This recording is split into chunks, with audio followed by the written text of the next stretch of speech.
अरे तुझ्या जिबोर हागलं काळ कुत्र तुझ्या हा तुझं मड गेलं मसनात लवकर तुझ्या मड्यावर उदाळा गुलाल तुझं झालं वाटुळ लवकर तुझं लागलं दार माझ्या घराला शराब देतोस बरं येणार अजून येणार तुझ्या घरातल्या माणसाने माझं सुख हिसकावून घेतलं यानाच नेहमी सुख मिळणार नाही आणि हिम्मतराव तडपडून मरल अरे हाल हाल होईल याच पक्या अरे काय बोलतोयस तू हे निदान बहिणीच्या संसाराचा विचार कर बाईस आणि असं सणासुदीला कोण शाप देता रे माझ्या हातून असं काय चुकलं म्हणतो असं वागतोयस माझ्याशी फुलाताई अगं तू या माणसाशी लगीन करून चुकलीस लगीन करा नसा पाहिजे होतस यो नरकच सडल ए पक्या तू सुधार बर का नाही तर आताच येतो तुला आपटीन धरून ये पुरं ये काय व्हायचं ते मामा ऐक ना काय वेळ वकत आहे का नाही चल इथून घरी चल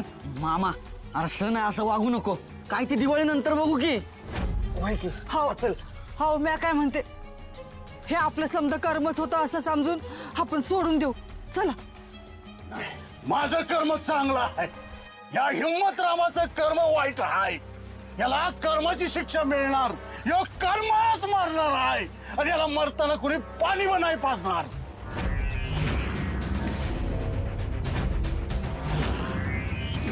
पक्या पास कर आता हे बघ माधुरी सापडत नाही ना त्याचा वाईट आम्हाला समजत नाही मी आहे म्हणून मी माझ्या मुळावर उठून देणार नाही तुला ए पाक्या मामा बाज झाला आता गप घरी जायचं ए जिते मांग्या घेऊन जायला मी नाही जाणार मला बघायचं आहे या हिम्मतराव मध्ये किती हिम्मत आहे काय करणार यो पक्या आम्हाला काही करायचं नाहीये उलट तूच आमच्यावर नसते सलते आरोप करतोय हो आरोप करायला आम्हाला काही याद नाही लागलं यांनीच कंप्लेंट केली होती ए पाहिलं का आधी यो बोलत होता आता ही बी त्याची बायको बोलायला लागली तू जा अजून ना तक्रार नोंदवून घे यांच्याकडनं जा जा माझं चुकलं तुझ्या लेखाचं ऐकून मी तक्रार मागे घेतली तक्रार द्यायलाच पाहिजे होती म्हणजे लॉकअप मध्ये तुला फटकं बसलं असती आणि पोलिसांचा मला घडा बोलला असतास आणि तू रे काल तू बापाला पाठीशी घातलंस आता मी का बसणार नाही ए मामा सण या उगाच तमाशा करू नकोस हा पुरावा नसताना धमकीच्या जोरावर तक्रार आणि अटक करता येत नाही कळलं का ए जावा याला घेऊन चल निघ पिलीख्या माधुरीला आताच पळून जायला बनलं होतं वय सणासुदीचा हिला आणि जर का आता परत आली नाही ना तर अख्ख्या देशमुख घराण्याला बट्टा लागल बट्टा लागायचं काय कारण आहे हा आपण काय केलं तबा हे बघ त्या माधुरीचा ना आपला काही बी संबंध नाही ती तिचा बाप बघून घेईल काय असेल अहो असं काय म्हणताय तुम्ही आधीच आपल्या हसत्या खेळत्या घराला कोणाची तरी नजर लागली आणि त्यात त्यो पक्या आणि त्याची बायको येऊन सणासुदीला आईन लक्ष्मी पूजनाच्या टायमाला येऊन तळतळाट देऊन गेले हे राक्षस घरात आणून ठेवलं कशाला कोणाचा तळतळाट लागला पाहिजे आणि हो भामटाय ना एक दिवस घरादाराची राख रांगोळी करतोय का नाही बघा झालं का आता तुमचं सुरू अहो आत्यासनी वाईट समजावा सणासुदीचं माझ्या लेखाला काय बी बोलत्यात या हे मी काही खोटं बोलती होय ग ह्या घरात जे काय बिघडलंय ना ते ह्याच्यामुळेच बिघडलंय काय बिघडवलंय त्याने काय बिघडवलंय म्हणजे सारखं सारखं त्याला बोलत असतात काय कळतं का तुम्हाला अरे शांत राहा तुम्ही दोघे काय कालवा लावलाय घरात आधीच माझं डोकं फिरलंय अजून नका फिरवू तुम्ही घरामध्ये जरा शांतता ठेवा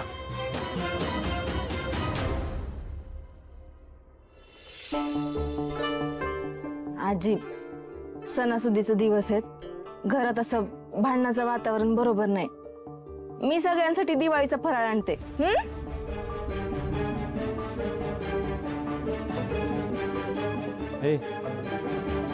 माझा फोन असतो कुठे तरी कुठे बघ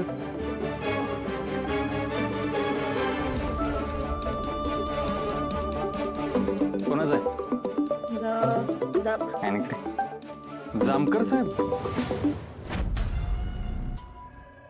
जैन साहेब मी 2 दिवसासाठी मुंबईला चाललोय मुंबईला चाललाय का कशासाठी म्हणजे मुंबईला परत जॉईन करताय का काय त्यामुळे साहेबांनी बोलवलंय अर्जंट बघतो काय ते कधी निघालाय निघालोय मी आता लगेच आणि ऐक माधुरीला शोधा आणि आपल्या जुन्या केसेस आहेत ना त्याचा पण तपास चालू ठेवा आणि बहुतेक मी नोकरी सोडतोय काय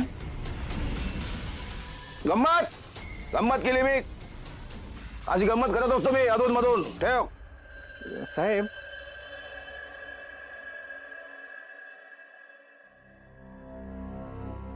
चल चिमणे येतो मी. काय यार दादा, 1-2 दिवस थांबला असता तर काही बिघडलं असतं का? कर्तव्य आधी. आणि तू काळजी घे की पाठवू कोणाला सोबतीला. नको, राहीन मी. चल चिमणे. हॅपी दिवाळी. हॅपी दिवाळी दादा. सावकाश जा. पक्या मामाच्या नापाच्या भांडणात डोक्याचं पाक बज झालं बज. माझं तर डोकं चालायचं बंद झालंय. बरं तू बर थांब जरा. अरे बाबा तो जामकर कसा येतो माहितीये ना, अचानक जिनीसारखा. अचानक भयानक येतो आणि दारू उतरून टाकतो. अरे मंग्या तू बस आणि पाहिजे तेवढी पियाज. कारण त्या जामकरला बॅग भरून मुंबईला जाताना माझ्या या डोळ्यांनी बघितलंय मी, डोळ्यांनी. अरे देवा, किती दिवसात देवा आनंदाची बातमी दिली मला. अरे तुझे कसे उपकार, अरे काय लय उपकार झाले बघ तुझे. जित्या आज मंग्या मनसोक्त दारू पिणार. आज जामकर नाही फक्त दारू. आता दारू कशी चढते बघ तू. बरोबर.